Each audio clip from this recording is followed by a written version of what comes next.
En este vídeo vamos a ver en los procesos geológicos externos cómo producen las formas del relieve, tanto considerando el tipo de roca como la disposición de los materiales o el agente geológico externo que hace la erosión y el modelado. Entonces, la geomorfología es la ciencia que estudia las formas del relieve y se puede clasificar en climática si se centra en cómo influye el clima, litológica si se centra en cómo influye el tipo de roca y estructural si se centra en cómo están dispuestas las rocas en el terreno. Así que, por un poco de curiosidad, la geodiversidad de España, qué tipo de rocas tenemos, la diferenciamos en tres partes.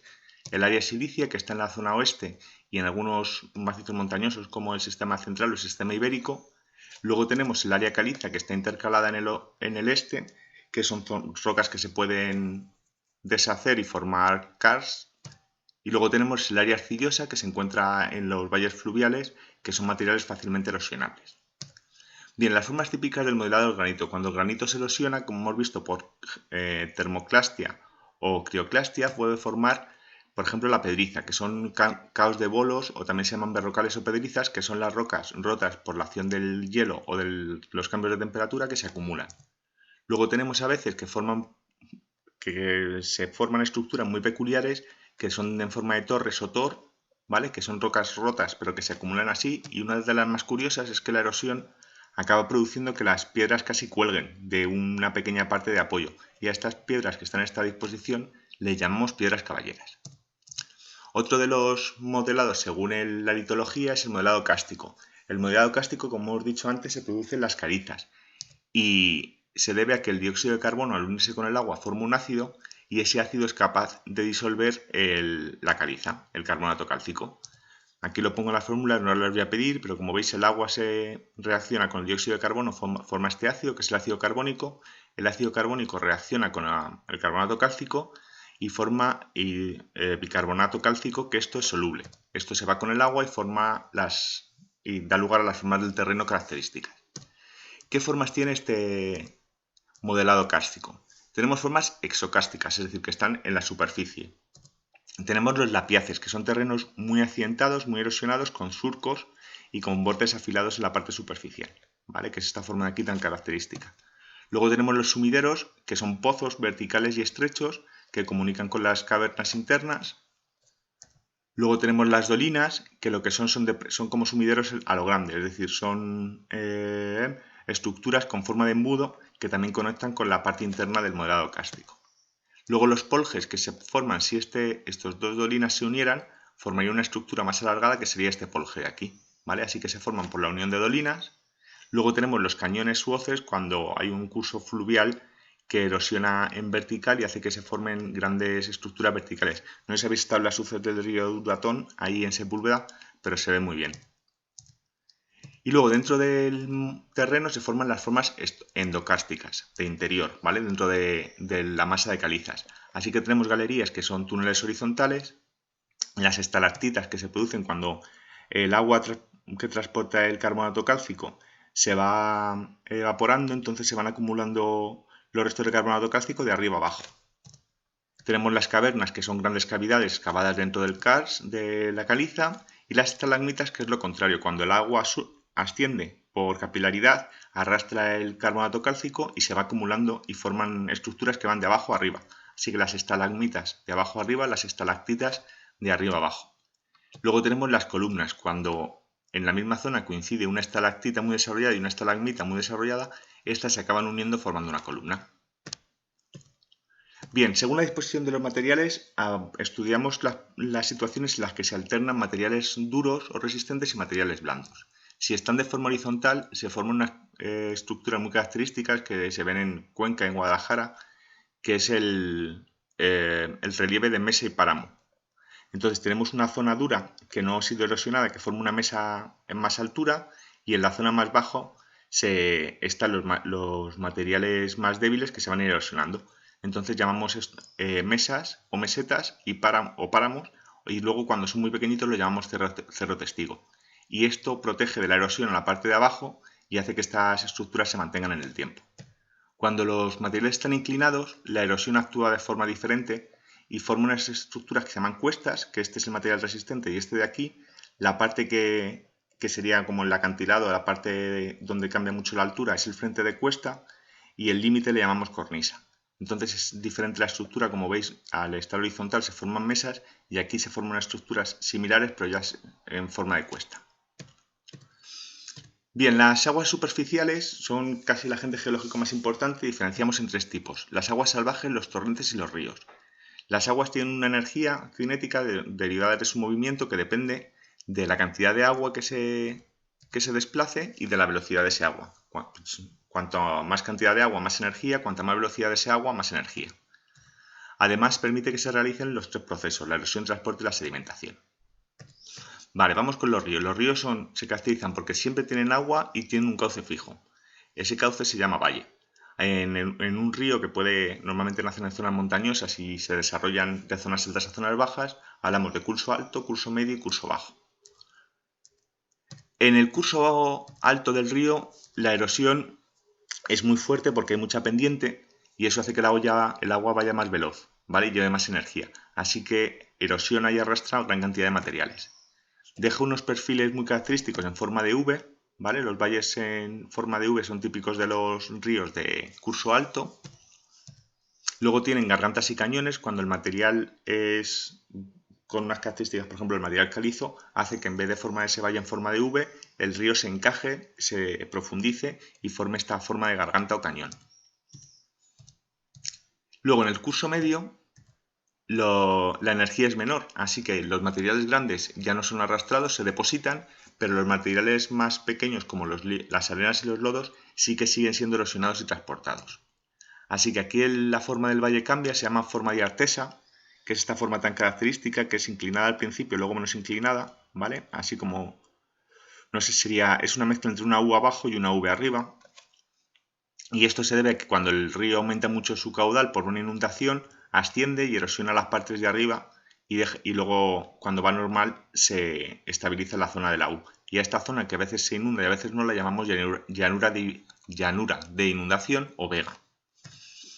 Luego tenemos otras estructuras que son las terrazas fluviales, que se van formando en procesos de erosión y sedimentación. Cuando el río se inunda, se desinunda, va dejando materiales en un lado, y esto serían las terrazas, que tienen una pequeña cuesta y luego son horizontales. Esto es muy característico, por ejemplo, en Alcalá de Henares, en la zona de Torrejón. Tenemos en un lateral la erosión del río de unas montañas, pero en el lado derecho, que no hay montañas, se van formando terrazas. Y luego existen los meandros. Los meandros son las curvas que busca el agua cuando está circulando por un río para conseguir la máxima pendiente y así ir más rápido. Luego puede pasar que porque el río se va cambiando su curso a lo largo de la historia, se pueden quedar descolgados y formar estas lagunitas que se llaman meandros abandonados. Vale, en el curso bajo la energía es mucho menor y ya lo que se produce principalmente es depósito. Entonces siguen apareciendo meandros en torno a la laguna, llanura de inundación. Y luego en la desembocadura tenemos dos opciones. Cuando el mar no tiene mucha fuerza, se forman deltas. Esta imagen ya la hemos visto, la formación del delta del Ebro. El Ebro va aportando sedimentos y se van acumulando en donde había mar antes. Y luego cuando las corrientes litorales son muy fuertes, aquí el mar lleva mucha fuerza y no deja el agua salir. Entonces se forman estuarios, ¿vale? Este río se irá abriendo a los lados porque como no puede mandar todo el material al mar, pues se acumula a los lados del cauce. Bien, además de los ríos, vamos a ver las aguas salvajes. Las aguas salvajes no tienen ni curso fijo ni caudal fijo, se producen cuando llueve intensamente y sobre todo en zonas con pendiente y sin vegetación. Lo veíamos en el experimento: cuando hay vegetación hay más infiltración. Si el material está inclinado y además tiene poca capacidad de infiltración, el agua va a arrastrar y va a producir mucha erosión. Esto puede provocar, aunque parezca mentira, la desertificación de la zona porque desaparece el suelo y ya no pueden crecer plantas, vegetación para proteger ese suelo. Y luego tenemos las aguas salvajes o de arroyada. En las zonas de terrenos blandos se habla de barrancos, ¿vale? Que son estas zonas de aquí. Es una zona donde cuando llueve pasa por aquí el agua, entonces el cauce no es completamente fijo porque va variando cada vez que llueve. Y luego cuando la erosión es muy fuerte se forman las cárcavas. Se ven bastante en Castilla-La Mancha y en parte de España, que son estas zonas de mucha pendiente que se van a acabar comiendo la montaña. Es por donde se van erosionando las montañas, es como una herida en la montaña que se la va comiendo. Así que a los terrenos que tienen muchas cárcavas se le llaman badlands. Badlands, tierras malas, ¿por qué? Porque son tierras malas para el cultivo y para la habitabilidad humana. Luego tenemos los terrenos duros, la erosión del agua va formando estas estructuras muy características que llamamos chimeneas de las hadas, donde una roca dura protege a lo de abajo de la erosión y el curso del agua va erosionando los laterales. Entonces se forman esas estructuras que se acaban cayendo, pero bueno, mientras están son bastante curiosas. Luego tenemos los torrentes. Los torrentes lo que tienen es un cauce fijo, pero los cursos de agua, la presencia de agua es irregular. Tienen tres partes claras, aparecen en las laderas con pendientes cuando llega el agua del deshielo o llega el agua de la lluvia. Entonces tenemos la parte superior, que es la cuenca de recepción, que es donde se recogen las aguas y tiene forma de embudo. Luego, si hay un canal de desagüe, que es por donde circula el agua, y tiene forma de V estrecha, hay mucha erosión en esta zona, porque el agua cuando va suele ser después de una lluvia intensa y lleva mucha fuerza. Y luego esta estructura, que es el cono de deyección, que es la parte donde la energía desaparece y el material se acumula. Aquí no hay que construir una casa, obviamente, porque si hay unas lluvias fuertes va a llevarse la casa. Hubo un accidente en Biescas hace muchos años, que era un parking que estaba justo en un cono de deyección, hubo una tormenta y murieron más de 80 personas por el río de lodo que atravesó ese camping. Bien, y luego las aguas subterráneas. Las aguas subterráneas, cuando llueve una parte de ese agua pasa al interior de las rocas, que se llama agua subterránea. Ese agua, la cantidad de agua que pasa depende de la permeabilidad, es decir, de la capacidad de las rocas de dejar pasar el agua. Y son más permeables las rocas porosas, como veíamos en el experimento, las rocas grandes que tienen muchos agujeros, mientras que las rocas pequeñitas que no tienen agujeros entre sí no dejan casi pasar el agua. Y también las calizas y los granitos, cuando tienen grietas o fisuras, sí que permiten pasar el agua. Vamos a ver, esto es un esquema de un acuífero que os voy a explicar ahora. Y la zona donde se acumula el agua se le llama acuífero, ¿vale? Esto es un estrato permeable y toda esta zona está saturada de agua, es decir, tú tocarías ahí y está húmedo. De hecho, puedes hacer pozos y aprovechar ese agua porque el agua tiende a rellenar el hueco que deja el pozo. Bueno, las partes de un acuífero está el nivel freático, que es el nivel de altura hasta el que el material está saturado. Si tocáramos aquí arriba estaría el material seco, aquí abajo el material estaría húmedo, saturado de agua. De hecho, lo podríamos apretar y sacar agua. Luego en estas zonas se suelen producir pozos, pones aquí una rejilla muy fina para que no pasen las piedras y el agua tiende a rellenar esta excavación que hemos hecho los humanos. Entonces se aprovechan para el riego, para el consumo humano. Y en las zonas donde la superficie del terreno corta con el nivel freático se forman manantiales o fuentes o pequeñas lagunas. ¿Vale? Y esto hace, cuando esto es un río, hace que los acuíferos regulen el caudal de los ríos. Pero lo cuento aquí. ¿Qué hacen las aguas subterráneas? Como hemos dicho, regulan el caudal de los ríos y además se pueden explotar por pozos para actividades humanas. Normalmente las aguas subterráneas tienen el riesgo de ser sobreexplotadas, es decir, extraer más agua de la que entra en el acuífero. Entonces eso reduce las reservas y degrada el ecosistema. Además, en las zonas costeras, lo que conseguimos al sacar mucha agua dulce es que entre el agua marina en el acuífero y se salinice el agua de mar. Por eso el agua del Levante está tan mala, porque se saca de pozos, se saca mucha agua, se sobreexplota y el agua del mar se introduce en el acuífero y lo que extraemos es agua salobre. Bien, la acción geológica del mar, el mar erosiona. La erosión la produce el oleaje, como sabéis, y va haciendo que los acantilados retrocedan. Las zonas donde ha retrocedido un acantilado se llaman plataformas de abrasión. Aquí se ve muy bien, este acantilado está siendo erosionado y esta zona de aquí significa que se ha caído hace poco el acantilado. La erosión del oleaje se hace principalmente en las zonas bajas. Esto va provocando estas zonas que a veces nos sentamos en la playa, en zonas donde hay una sombra natural que nos produce la parte superior de un acantilado, pero llega un momento en que este acantilado, cuando ya no tiene base suficiente, se colapsa, se desploma, y al desplomarse se forma la plataforma de abrasión.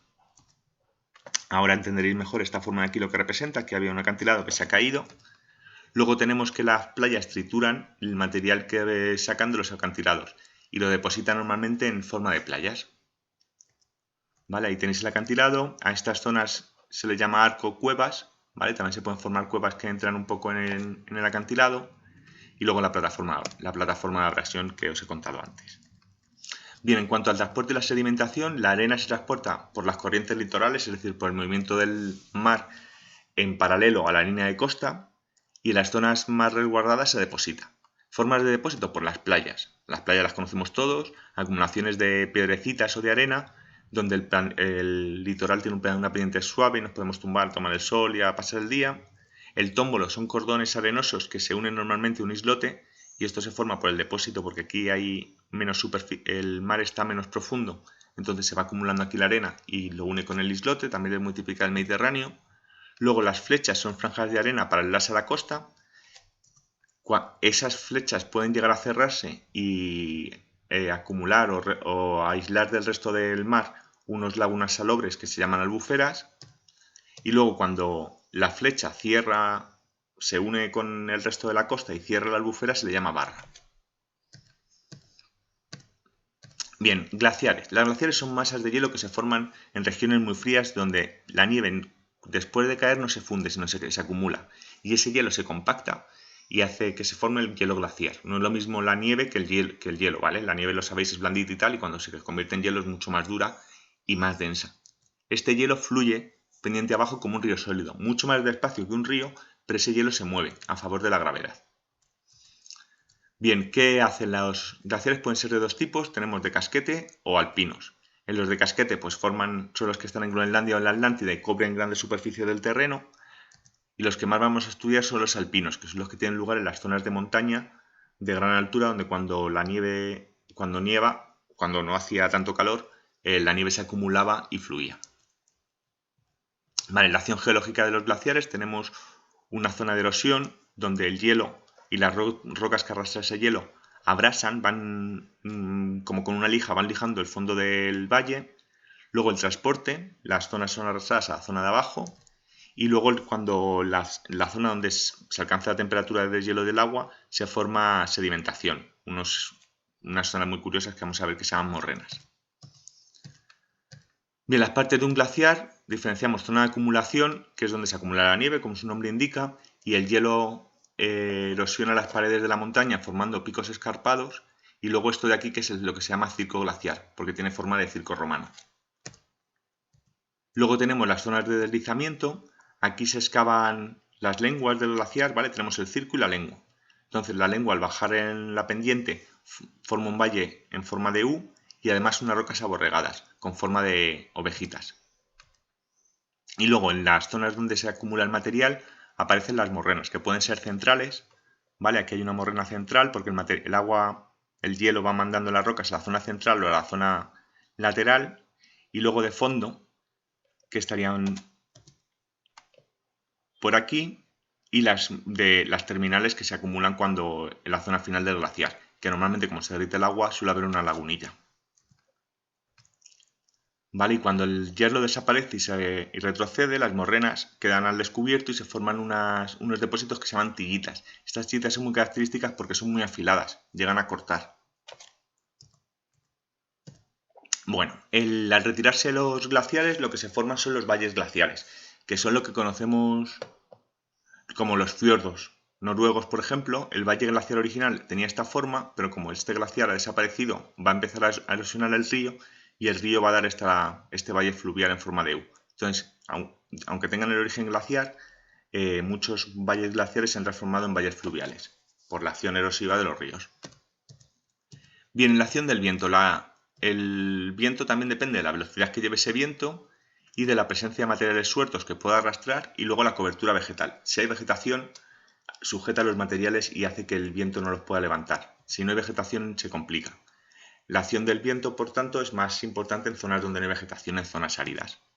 El viento le pasa como al agua, que puede arrastrar partículas en suspensión más pequeñas que viajan muchas distancias, luego otras que van como a saltos, van siendo arrastradas por suspensión un poco y luego se vuelven a caer y luego vuelven a ser arrastradas, y luego pueden ir reptando o saltando en contacto con la superficie terrestre. Vale, mecanismos de acción. Tenemos tres procesos. La deflación, que es levantar el material suelto. El viento sopla una racha de viento y nos tira la arena de la playa a la cara. Esa es la deflación.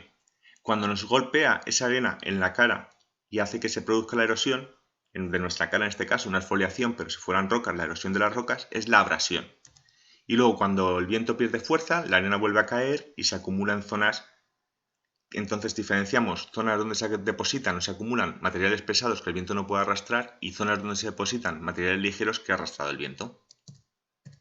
Bien, algunas de las formas que realiza el modelado eólico. Por abrasión tenemos las rocas fungiformes, como si aquí tengo una roca, a la parte de abajo va mucho más material porque el viento necesita menos energía para transportarlo y la parte superior van menos materiales para hacer abrasión porque necesita más energía el viento, pues se forman estas rocas tan características del desierto, donde aquí la erosión, la abrasión es mucho más fuerte que aquí, que solo de forma puntual el viento es capaz de arrastrar materiales a esta altura.